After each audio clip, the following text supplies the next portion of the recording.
Swastiastu. Halo anak-anak Hindu, bagaimana kabarnya hari ini? Semoga semua dalam keadaan sehat atas limpahan karunia Ida Sang Hyang Widiwasa. Swaha. Pada hari ini, Ibu akan berbagi mengenai pengetahuan susila dalam ajaran agama Hindu, yaitu Satripu. Ayo, apa itu Satripu? Untuk itu, mari kita bahas pengertiannya, lalu bagian-bagiannya, serta contoh dalam kehidupan sehari-hari. Nah, di dalam ajaran agama Hindu, kita mempercayai bahwa terdapat musuh yang ada dalam diri kita yang tidak akan lekang oleh zaman, yang harus kita kendalikan agar kehidupan kita menjadi seimbang dan harmonis. Jadi, musuh tersebut yang ada dalam diri kita adalah Satripu.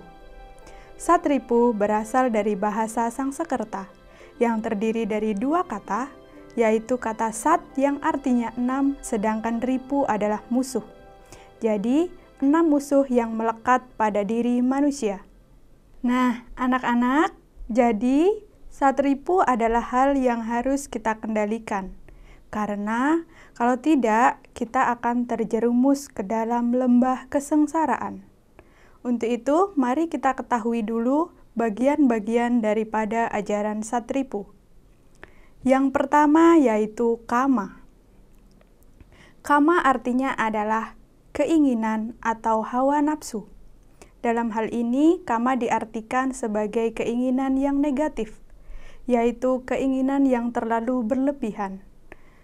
Nah, untuk itu kita harus mengendalikan kama yang ada dalam diri kita. Tetapi, kama juga ada yang bersifat positif. Untuk itu, anak-anak harus mengendalikan atau mengembangkan kama yang bersifat positif, karena akan bermanfaat pada diri kita, yaitu seperti keinginan untuk terus selalu belajar, keinginan untuk mengetahui segala sesuatu yang bermanfaat bagi diri kita. Coba kita perhatikan, di sini adalah contoh-contoh dari perbuatan kama yang harus kita hindari. Karena hal ini sangat berbahaya bagi diri kita. Kalau kita tidak bisa mengendalikan, maka akan berakibat fatal, baik dari diri sendiri maupun untuk orang lain. Nah, bagian yang kedua yaitu adalah loba. Jadi anak-anak, loba memiliki arti yaitu tamak atau rakus. Untuk itu, kita harus bisa mengendalikan ketamakan yang ada dalam diri kita. Anak-anak harus bisa mengendalikan yaitu dari segi makanan. Contohnya, jangan selalu memakan makanan yang berlebihan. Harus bisa melihat kondisi atau kuantitas dari tubuh kita, agar kita tidak merugikan diri kita karena memiliki atau mengenyam makanan yang berlebihan. Harus bisa menjaga kesehatan dengan baik. Untuk itu, dalam hal ini ketamakan juga perlu tidak hanya dari segi makanan, tetapi sesuai kemampuan dalam diri kita untuk melakukan aktivitas dalam kehidupan sehari-hari. Nah, anak-anak, mari kita lihat contoh daripada perbuatan loba.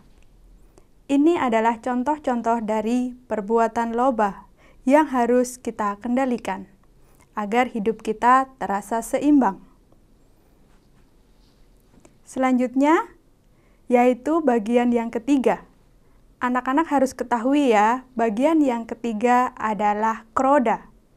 Kroda artinya adalah kemarahan. Kemarahan di sini disebabkan karena frustasi atau putus asa yang ia tidak bisa mengatasi segala masalah. Untuk itu, kita harus bisa mengendalikan amarah kita agar kita selalu bisa memahami diri kita untuk berlaku sabar, untuk mengatasi segala permasalahan hidup. Nah, untuk menghindari kemarahan, anak-anak harus sering berdiskusi atau berkonsultasi, baik kepada teman, keluarga, maupun orang tua, agar hidup kita terasa harmonis. Selanjutnya anak-anak, kita lihat Nah, di sini ada contoh-contoh daripada perbuatan keroda. Kita amati gambar-gambar yang ada di sini yang harus kita kendalikan agar kita tidak terjerumus dalam lembah kemarahan karena akan mengakibatkan kerugian pada diri sendiri maupun orang lain. Nah, selanjutnya anak-anak, bagian yang keempat adalah moha. Moha artinya adalah kebingungan. Nah, sifat bingung ini disebabkan karena diri kita tidak memahami atau tidak mengetahui kondisi di dalam diri kita.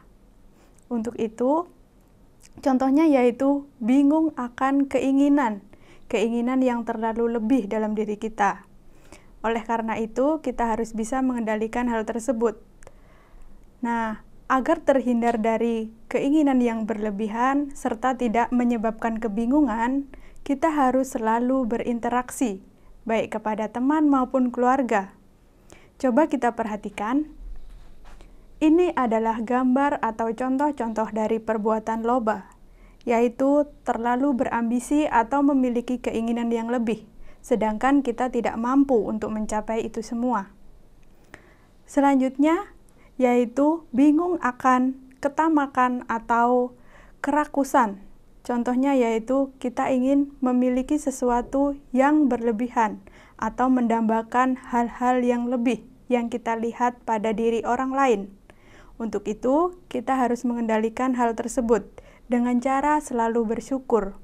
Apapun yang kita terima dan apapun kondisi kita, harus kita mensyukurinya, karena itu adalah anugerah yang diberikan oleh Ida Sang Hyang Widi Wasa. Selanjutnya, bagian yang kelima adalah mada. Oke anak-anak, mada artinya yaitu kemabukan. Nah, mabuk di sini tidak hanya disebabkan oleh minuman keras yang mengakibatkan pada diri kita dan merugikan kesehatan. Tetapi, mabuk dalam hal ini adalah mabuk akan jabatan, mabuk akan kekuasaan, mabuk akan harta benda, serta mabuk atau berambisi seperti yang kita lihat pada orang lain. Kita lihat contohnya yaitu mabuk ingin memiliki hal-hal atau barang-barang yang terlalu mewah, sedangkan kita tidak mampu. Oleh karena itu, kita harus bisa mengendalikan keinginan kita agar kita tidak terjerumus pada lembah kesengsaraan atau ajaran satripu yang menjerumuskan kemabukan. Selanjutnya, bagian yang terakhir atau bagian yang keenam yaitu adalah matsarya. Oke anak-anak, matsarya memiliki arti yaitu iri hati. Nah, iri hati tersebut disebabkan karena kita tidak pandai bersyukur. Kita tidak mampu melihat kondisi apa yang kita punya. Untuk mengendalikan iri hati, kita harus selalu bisa bersyukur ke hadapan Ida Sang Hyang Widi Wasa. Selalu mendekatkan diri kepada Ida Sang Hyang Widi Wasa dan kita harus mempelajari ajaran-ajaran agama Hindu. Nah, anak-anak, mari kita lihat contoh daripada ajaran atau perbuatan matsarya.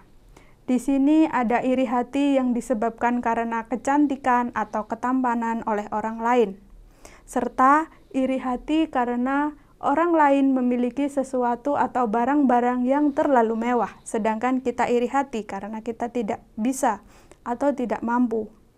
Oleh karena itu, kita harus bisa mengendalikan sifat ini agar kita tidak terjerumus. Karena kalau kita selalu berada di dalam posisi yang iri hati, akan menyebabkan kerugian pada diri kita sendiri. Karena kita tidak mampu memahami diri kita. Kita tidak pandai bersyukur apa yang diberikan oleh Tuhan. Nah, itulah anak-anak bagian-bagian dan contoh-contoh daripada satripu yang harus kita kendalikan di dalam kehidupan kita. Untuk itu, Ibu selalu mengingatkan agar kita selalu pandai bersyukur dan mendekatkan diri ke hadapan Ida Sang Hyang Widi, agar apa yang kita miliki dan hidup kita selalu dalam keadaan bahagia serta harmonis dan seimbang antara jiwa dan raga kita, baik batin maupun rohani kita. Demikian yang dapat Ibu sampaikan, semoga bermanfaat bagi anak-anak dan kita semua. Ibu akhiri dengan puja Paramasanti. Om Santi Santi Santi Om.